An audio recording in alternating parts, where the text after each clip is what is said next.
Welcome to Azimuth Podcast. I am your host, Kimberly. Today, we will be discussing AI, or as Kamala Harris so brilliantly explains it.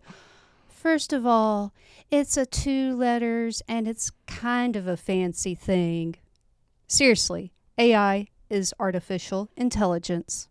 And I'm Barrett.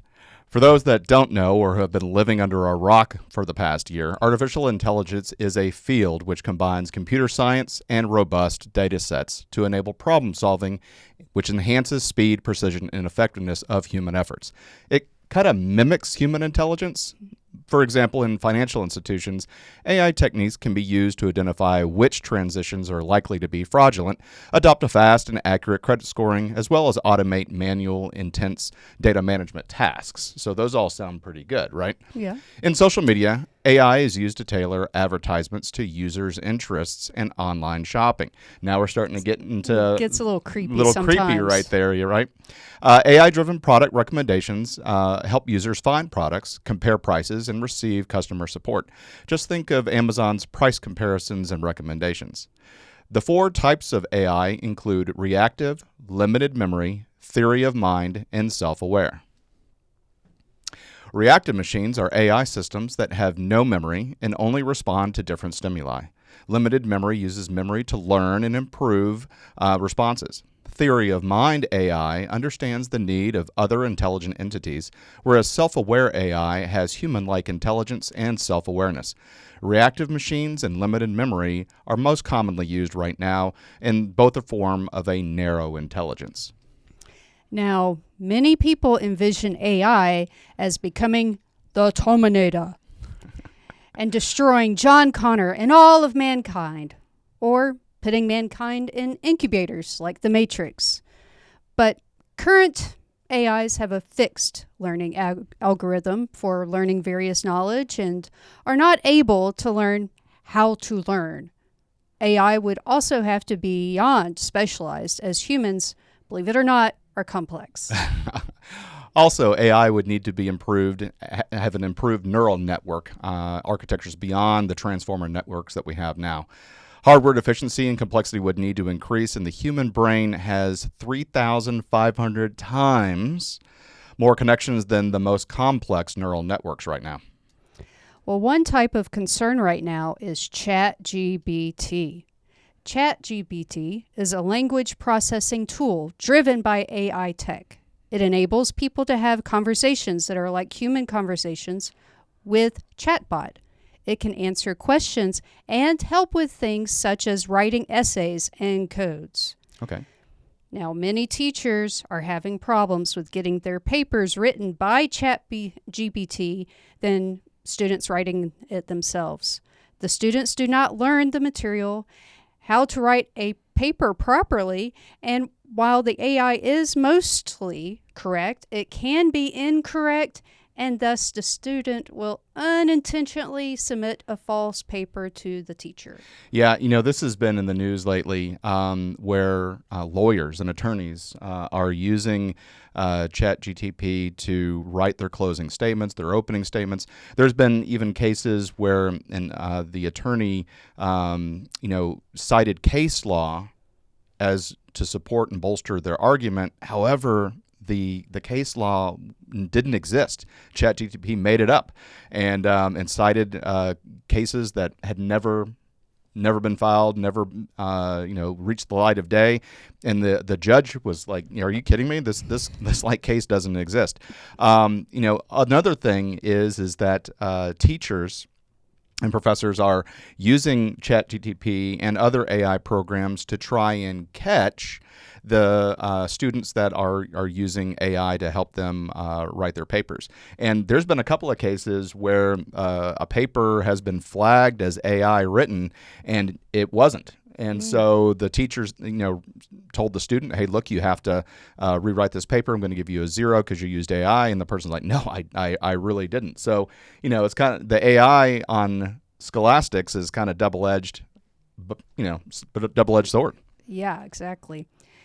AI is another reason why people are leery of answering their cell phones as well when receiving unknown numbers. Robocallers can capture your voice saying yes or even your name, and using it for nefarious purposes, like signing up for things or selling the information. Yeah, I whenever I answer the phone, when somebody says, "Is this Barrett McNabb?" I'll say, "This is Barrett McNabb speaking." I never say, "Is this Barrett McNabb?" Yes, because again, they can record that yes and say you signed up for a lifetime supply of dishwashing soap. And when you say, "Hey, I didn't do that," they say, "Well, would you like to sign up for a lifetime supply of dishwashing soap for $10,000? Yes. and so they can program it in there. So I personally never say yes or no on the phone. I just confirm the information with the same information that they gave me. Well, I guess I'm a typical millennial and text me. Yeah, exactly. Well, callers can also use AI to pretend to be a victim's loved one to ask for money or collect personal information. Of course, it's not just phone scams that people are being warned about. Now, Barrett, didn't you tell me about AI being able to remove the word automatically in video editing software? Yeah, and I can't wait to use it because unfortunately I do say a lot of ums and uhs, and I am going to be using that to try and get rid of some of those placeholders. And it's actually in Premiere Pro, which is the software that I use to edit these videos. I think it's going to be pretty powerful when we look at what AI can do in the creative space.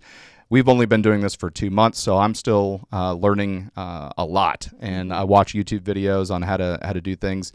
And just this period alone to do text editing via AI and remove these placeholders, I think is going to be pretty good.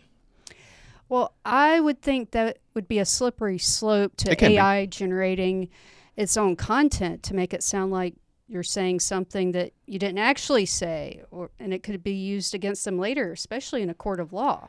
Well, yeah, I agree with you. I mean, if you look at what AI can do and the fact that people are using AI to try and catch AI, eventually who wins out? Is it the better AI?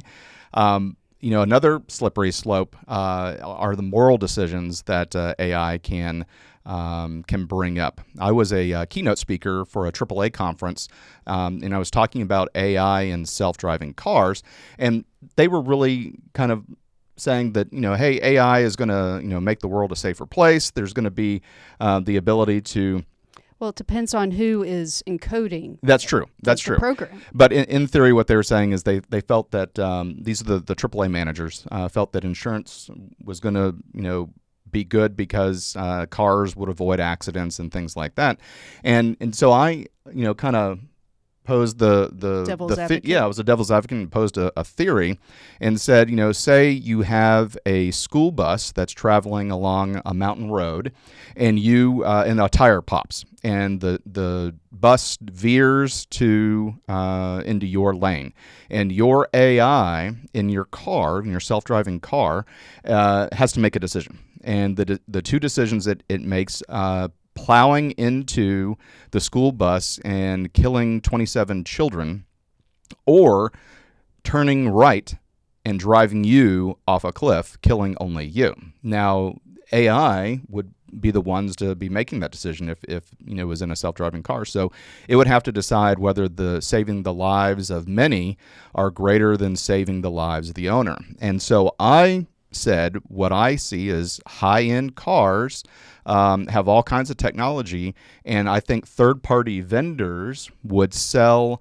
AI programs that are programmed to make sure that the owner is prioritized in all cases. And so say, the standard AI that comes with a car X that's a self-driving car would choose the children over the driver. A less expensive model would choose that versus a $250,000 car, which is ridiculous. Exactly. And of course that type of person would choose the AI. Right, and to have a $100,000 add-on that is a superior AI that would use all of its predictive analysis and everything to make sure that you are the one that is protected. And that kind of blew the manager's mind. They're like, we didn't even think about that. And I said, I see yes, self-driving cars are coming, and everything is going to be hunky-dory. I think people will get around a lot more. But the danger is who's writing it, to your point, who's writing the code, and what are they prioritizing, and whether or not third-party vendors can write superior code, giving people who have money an edge. I would worry about someone hacking into the system and just say, hey, I want all these cars to go into each other, off a cliff. Oh, I'm going to hack into my ex-boyfriend's car's AI and make him go to my mother's house or my brother's house so he can get hurt. I mean, who knows? So it would really need to be, top-notch security on that one. Oh, I agree. So also AI can be used to edit pictures, videos, and other tedious things, as you well know, doing our editing, that humans have to really think hard to be able to do. Elon Musk himself warned of AI, saying that people may forget how to use the machines that enabled AI as humans rely more and more on machines to perform the simplest of tasks and eventually disarm humans to achieve world peace, as in having everyone under the tightest control. We would have a Superman nanny state. He has also warned about the potential use of AI in autonomous weapons and military applications. He has called for a ban on the use of AI in lethal autonomous weapons, expressing concerns about the lack of human control. This also makes me envision, again, the incubators in the Matrix. Yeah, I mean, it's truly a double-edged sword. I mean, as you look at AI being used in the military, and believe me, it is a hot topic and has been for a number of years on all nations. All nations are actively looking to weaponize AI and to speed up the process of war. I mean, we have self-flying aircraft such as the I believe it's the Stingray that flies and is a self-flying fuel ship. And so in-flight refueling can occur from this thing, and it just sits there in orbits, and you're able to come up to it, dock, and get fuel and move off. And so it's already live in the U.S. Navy. Looking at things that would speed up warfare, when I was recently graduating the Maneuver Officer Advanced course at Fort Benning, Georgia, I was invited to participate in a training exercise, and it was really interesting. It was these, and I'll put a picture of Boston Dynamics Boston Dynamics dog that runs around, and this is kind of what we were imagining what our soldiers would look like in the future.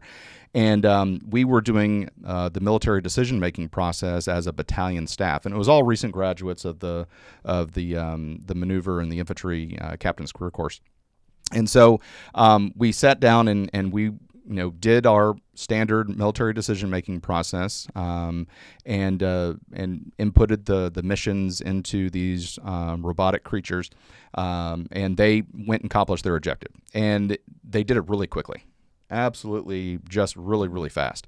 And so this light was blinking, and we were having to do a follow-up operation. So we quickly did MDMP, or military decision-making process, again, and the robots completed the task and occupied the objective again.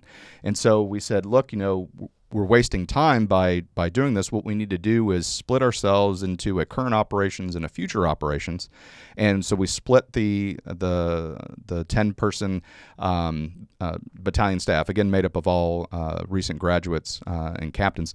And we said, look, we're going to plan this mission, and then we're going to plan the next mission as well, and to have branches and sequels and follow-up operations. And so we did it. And even though we had split ourselves into two organizations, a current ops and a future ops, the robots still accomplished the mission faster than we could do it. So then we went into abbreviated MDMP, and we split ourselves again.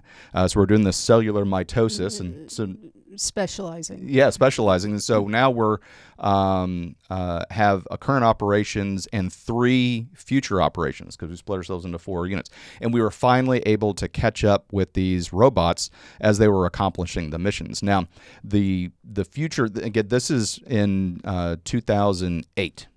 This is back in 2008. The U.S. Army was running this experience to see if human beings and recent graduates could keep up with the pace of what the future of warfare could be with these robotic weapons. And it turns out it was really, really hard. However, fast forward to 2023, 15 years later, AI is going to be able to take a lot of those mundane tasks that are part of the MDMP process and streamline it.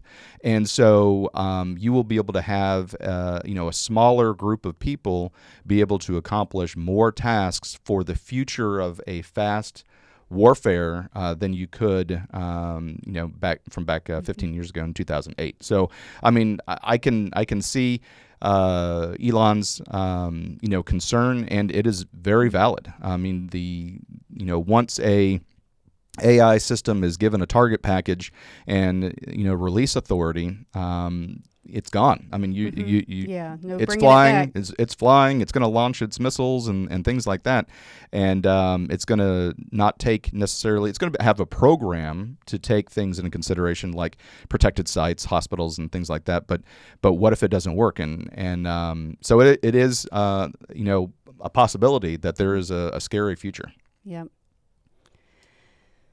Well, AI can also be used to spread false information, not just in the school paper, but out in the public to create panic. In May of this year, AI made photo of a fake explosion at the Pentagon went out on social media, and it caused a massive amount of panic. State media of other countries, such as Russia, posted the image, and it really upset a lot of people. I mean, people thought that this had just occurred and that our defense apparatus was taking a big hit. But AI can also be used to make false human images in video chats. And there's even websites to make an AI girlfriend. You can even choose the personality traits. And these are not, the Sims looking type images. And you're not talking about inflatable girlfriends? No. As an AI girlfriend is an A girlfriend on your computer or your phone. You can even choose, again, these personality traits and how you want to engage with them and how they're going to engage with you. And again, these are really realistic looking. I recently saw an article, I think about a month ago, that someone created an AI Instagram account where it's a lifelike looking AI woman, and they've received dates requests, and the person who owns the account. Whole new world of catfishing going on out there. Says it's an AI account. Like, this is not a real person, but still they're receiving brand deals and requests for putting modeling bags and things like that. And again, it's an account that says it's fake. Yeah, I'd say she's not just pretty, but pretty lifelike. Yeah, I mean, an argument how a man can replace a real woman with an AI girlfriend for a lot of the reasons why he'd want a girlfriend to begin with in the first place. The AI girlfriend can listen to his problems. Okay, talk to him about what he wants, and unfortunately take a darker turn. How he can act out some of his fantasies and talk to it how he wants. Right. And research is showing that men using these programs are moving past the norm when interacting with these services, which kind of disrupts real-life interactions with real women. Yeah, no woman to say, hold on, that's not cool. What are you doing there? Yeah, exactly. Safe word. They're just enabling bad behavior. Yeah, and then when it's time to interact with a real woman, what? You don't want that? Right, exactly. Yeah, restraining order. Yeah. Well, I would say this isn't just bad for society. I mean, there are multiple ways I see it being bad for society, like, not spending money on dates, which affects the restaurant industry and the Hallmark card industry and the chocolate industry and all these things you do on dates. even if someone's an adult, they still need to interact with actual human beings and not just be stuck in what I would consider to be the ultimate echo chamber. Right. I mean, we're social creatures. Yeah, and no one to say, hey, even your friends say, hey, hold up, dude, that's not cool. And then you're not going to have kids with an AI girlfriend, and as we've said before on this podcast, there is nothing on earth that is going to make you grow up faster than having kids And have more joy. I mean, they're a lot of fun. They're a lot of trouble. And when I say trouble, I mean they get into trouble. Their middle names. Exactly. But they're so much fun to have, and watching them grow, and you can't get this with AI. I mean, No. you just can't. Our daughter singing French songs. Exactly. But this is really bad for him, as well as society. Yeah. I mean, every married man can tell you that a woman is Sanskrit for fault finder, and you do a great job at helping me out. So I am appreciative of that. I'm here for you. Exactly. We're here for each other. And so every man who's successful and is married can tell you that his wife pushes him and has likely achieved things that he has not been able to do without his wife pushing him, or the drive to provide by pushing him. And I would say I would say we push each other. I would too. But I'd say definitely that you make me a better man every day. And so I'm very appreciative of you, and an AI girlfriend just wouldn't be able to do that. But getting them to the kids to do their homework and to eat vegetables and get ice cream and things like that, AI can't replace any of those things. Well, the AI girlfriend's not going to tell the man to eat his vegetables. Exactly. Or, hey, get your pants on, go to work. Whereas a real girlfriend or wife will tell you to do those things. Exactly. And men, they just don't learn, they don't improve, they don't strive if they have an AI girlfriend. Because you're not going to improve if you think everything's hunky dory. Right. And you can't just. You don't understand how a real woman helps you until you have one. Exactly. No, I couldn't agree more.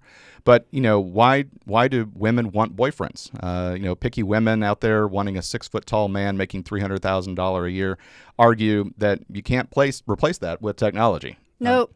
So it's definitely one-sided. A man can have an AI girlfriend emotionally anyway, not physically, obviously. But, a woman can't really substitute a real boyfriend with an AI boyfriend. Yeah, no, I don't think so.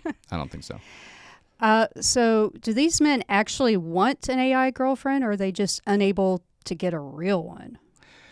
Ooh. I know now. That's a big philosophical question. I mean, why wouldn't they want a real girlfriend these days? Well, I mean, when you have the Me Too movement, how expensive everything is, we don't raise men to be brave or masculine. We're feminizing everybody, girls and boys. And, with the girl empowerment, it kind of, I imagine it makes men feel kind of displaced a little bit. Like maybe threatened.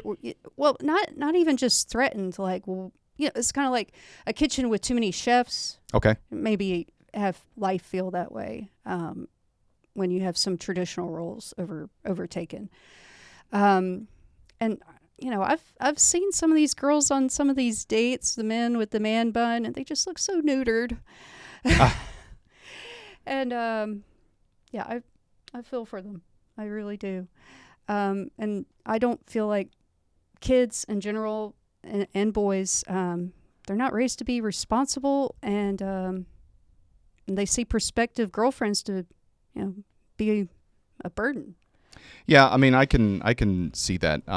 It's very challenging. I think there's a lot of studies that have shown that a lot of men are not. They're exiting the dating pool, yeah. and whether we don't teach people how to receive criticism. Yeah, that's absolutely true. And when you're interacting with anybody, not just romantic relationships, you're going to have to eventually, obviously not the first date, but right. You're talking 10 years in a marriage.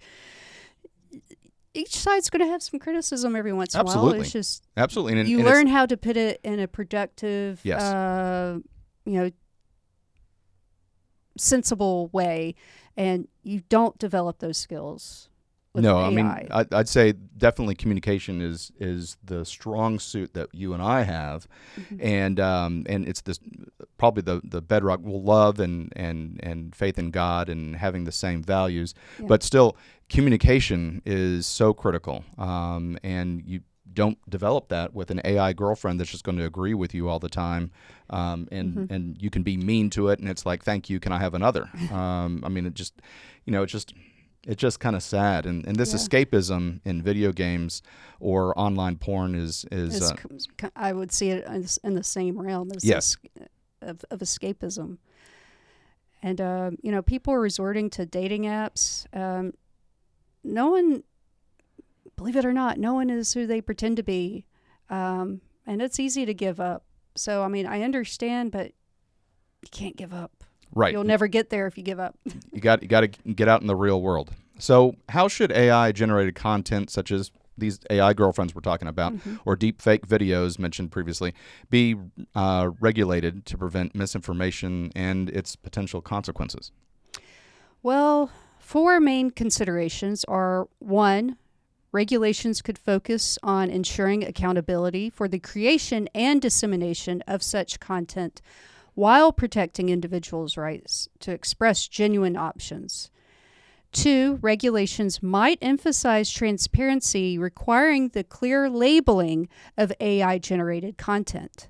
This approach respects free speech by allowing individuals to make informed judgments about the credibility and authenticity of the contents. You know, that's kind of interesting because Amazon, in their KDP program where you can upload your own books and do the print-on-demand books, but Amazon has now mandated that all AI-generated content has to be disclosed.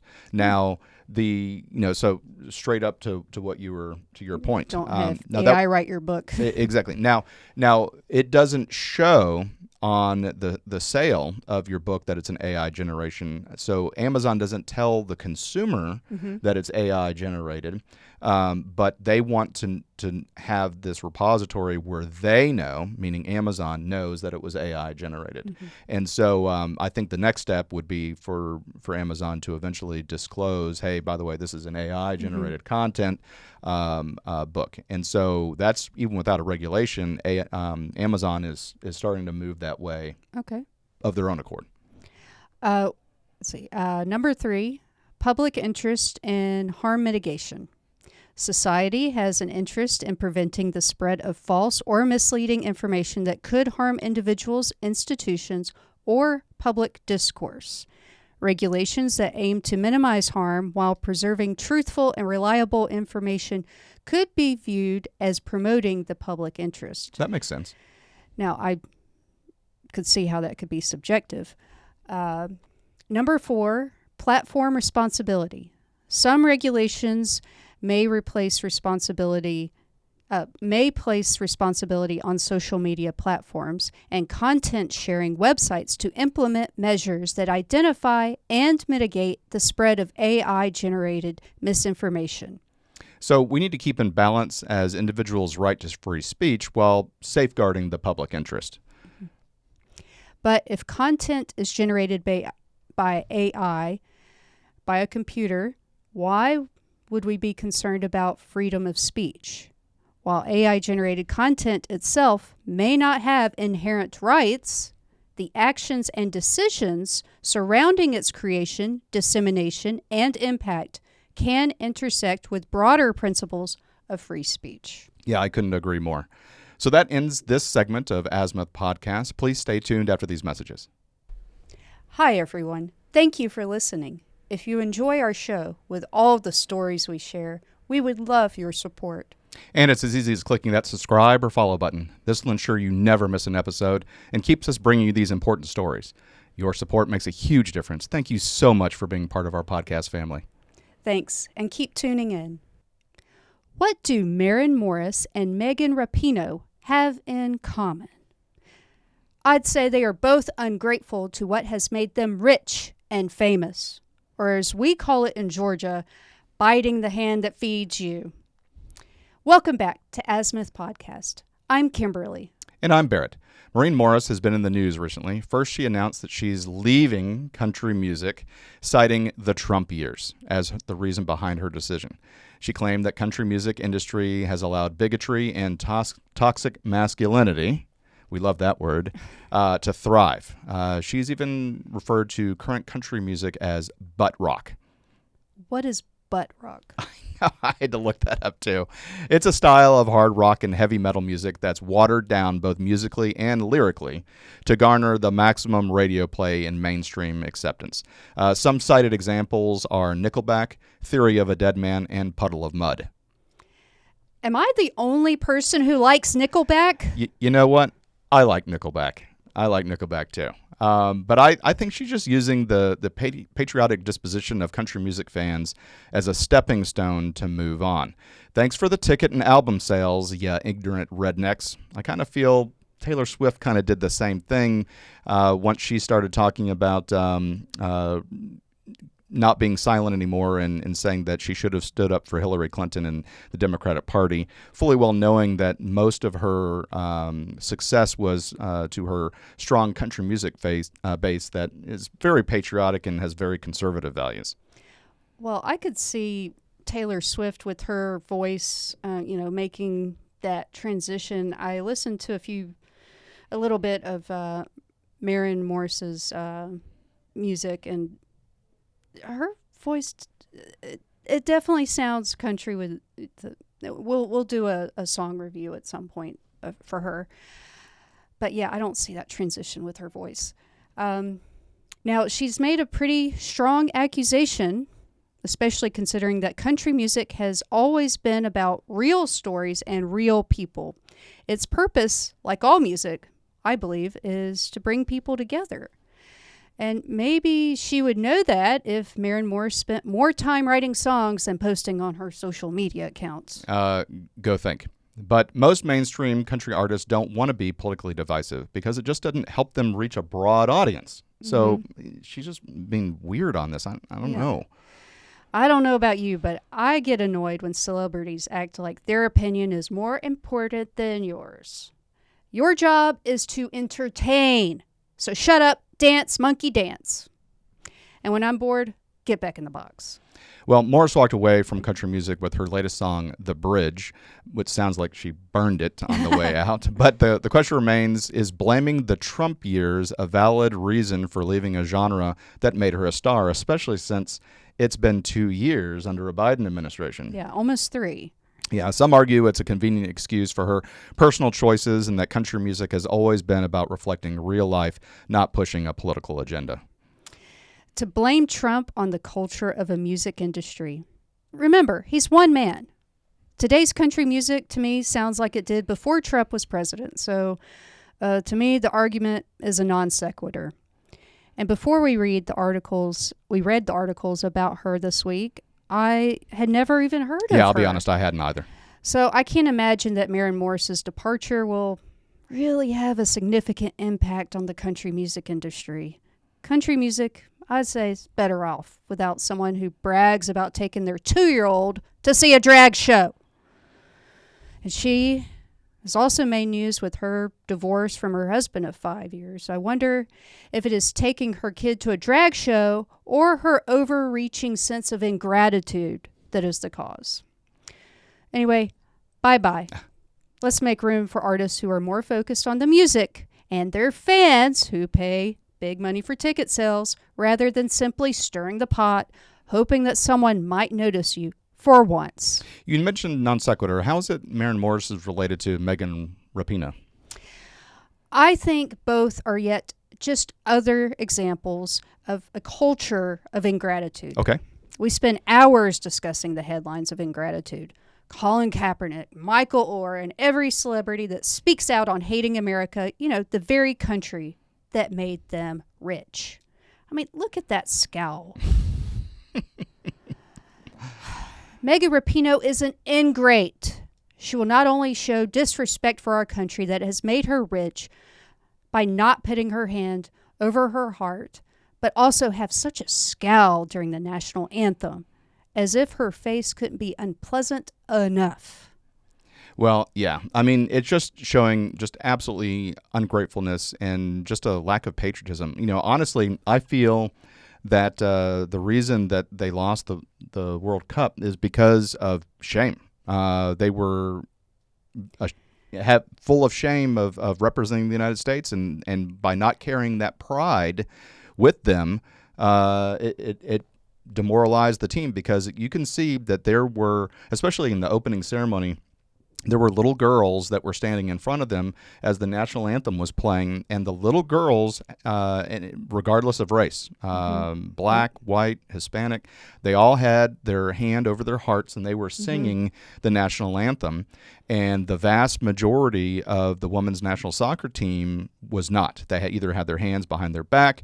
I think even a couple of them kneeled. But there were some that had their hands on their heart and were singing. And so I think that disunity was a problem for them when they were doing the World Cup. But just shame on her and shame on all of them. The United States made you famous with a rich. platform. You got to play a sport for a living. Exactly, and now she does have physical talent, so she got to where she is because of her physical talent. But if it wasn't for if she were in the any platform, other country, if it wasn't for the platform that she had, she wouldn't have made the money and had the brand deals, because it's not just performance that carries you through. It's because otherwise you wouldn't be an amateur. She was a professional. Well, I was also bothered by the fact I never saw or heard anything from her, like where she was disappointed that the very last game she ever got to play, her team, they lost. Right. Most people are upset when you lose a championship, and she wasn't. No, she wasn't. She was happy to be out of there. And then to boot, she advocates for men and women's sports as she is retiring. Of course she doesn't care that women get their jaws smashed by contact with male players. As she is walking out the door, she has no skin in the game anymore, so it's not her problem. She gets to talk all she wants to sound compassionate, but she won't have any of the consequences. I get so annoyed with people who have no skin in the game and they feel like they get to preach. Yeah, I mean, the men's team and the women's team played an exhibition game, and the men's team, I think there were like 15-year-old boys, actually. Dominated the event, and it was absolutely just a crushing defeat. So men, when you put up against a woman, will dominate just from physicality, and so for her to say that on her way out the door, by the way, let me go ahead and let this hit me on the butt as I leave, men should be in women's sports. I mean, that's just wrong. Good for your Twitter feed, nothing else. Right. And I'd say our message here is, if you don't want to be anything like these ingrates, show some gratitude to those you love and the country you love today. Gratitude is an essential ingredient to be the best people we can be. Yeah, I mean, if you look at all of the people that are coming to the United States from all countries all over the world, both legally and illegally, if the United States is such a horrible place to be, why do all of these people want to be here? Because it's not. It's not a horrible place. It is a great place. It is that beacon on a hill that everybody likes to talk about. I mean, it is truly this hope for the world, and that's why everyone wants to be here. So when we talk about racism and sexism and homophobia and things like that, people don't care about that. It's only a small, loud group of the population that really are pushing this agenda down our throats, and the rest of the world wants to be here.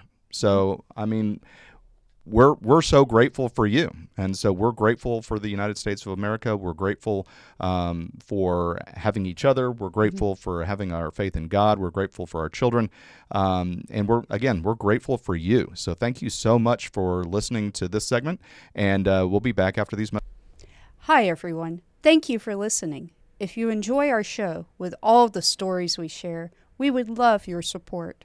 And it's as easy as clicking that subscribe or follow button. This will ensure you never miss an episode and keeps us bringing you these important stories. Your support makes a huge difference. Thank you so much for being part of our podcast family. Thanks, and keep tuning in. Hello, everyone. Welcome back to Azimuth Podcast. I am Kimberly McNabb. And I'm Barrett McNabb. Today, we're diving into the potential presidential candidacy of Mike Pence, who served as a U.S. congressman for 6 terms and then governor of Indiana from 2013, and then, finally, as vice president under Donald Trump. There was a pivotal moment that strained their relationship, though. On January 6, 2021, Pence refused to overturn the electoral vote. Pence's decision to uphold the electoral process demonstrated his commitment to the rule of law, earning him the reputation of being the adult in the room. Now, let's watch his presidential campaign video.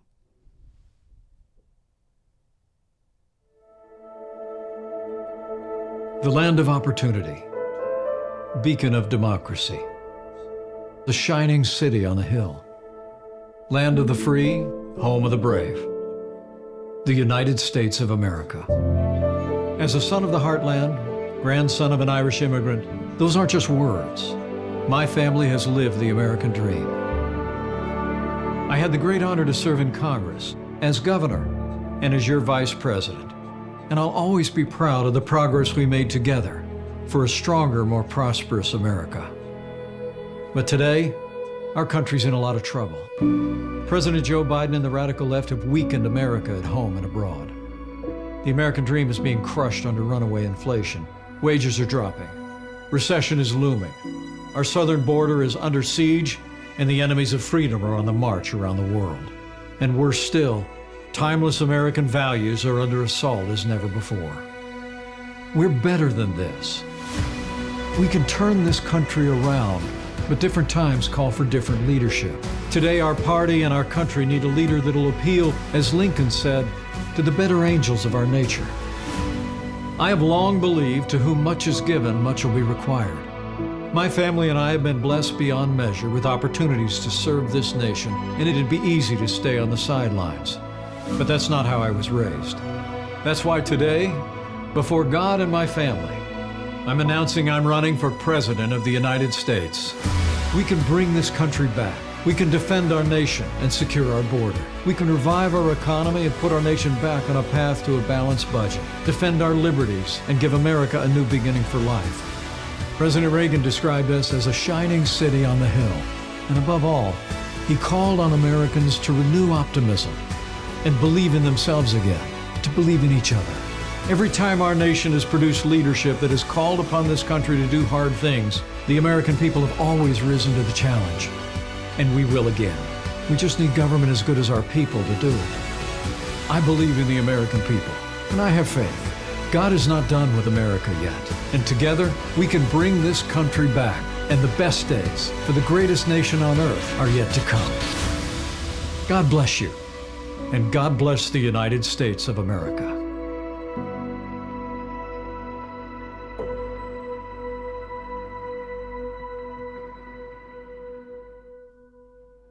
Well, what'd you think? It was pretty good. I love the patriotism. Absolutely. I mean, it was it's got all the great makings. It's got the music. It's got the what his accomplishments were, what his vision is, why he's doing it. The why is always important. Yes. And most importantly, Chris Christie, it's there. The video's on the website. I keep making a dig at Governor Christie's website. Please, somebody fix it and get an inspirational video on there. Exactly. Yeah. So I mean, yeah, I thought it was well done. It's it's got all the makings of what we want to see, and I think he did a really good job. I really do. And he said his name, unlike some of the videos. That's true. So Pence is focusing on key policy points. He plans to eliminate the EPA, cut residential clean energy credit, and defund Elizabeth Warren's Consumer Financial Protection Bureau. One of his strengths is his track record as governor, with tax cuts, job creation, and infrastructure investment. However, Pence's recent break with Trump has strained his relationship with the MAGA base, making him a bit of pariah with them. And while Pence is known for his honesty, he's also faced some criticisms for his low-energy demeanor. True.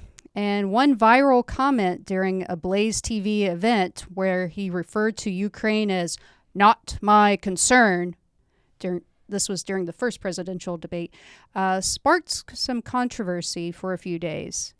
And unfortunately, he did not avoid making more gaffes in the second presidential debate, but this time it was with a bad joke. Yeah, let's go ahead and take a look at this.